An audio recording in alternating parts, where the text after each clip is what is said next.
This is January 26, 2015, and I'm located just a little southeast of Lancaster City. I'm zoomed in so you can see it is snowing steadily to heavily right now at my residence here. We got about 3, maybe close to 4 inches on the ground already. We're supposed to get a little more tonight with the coastal as it develops off the coast of the Atlantic, and New England is supposed to get plastered tonight, 1 to 3 feet, very possible in many areas of New England. This is, we're just dodging a major bullet here in Lancaster, Pennsylvania.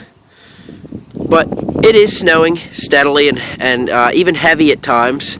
And like I said, we're just going to keep adding to our snowfall totals throughout the day and even into the first part of tonight. This has been a great storm.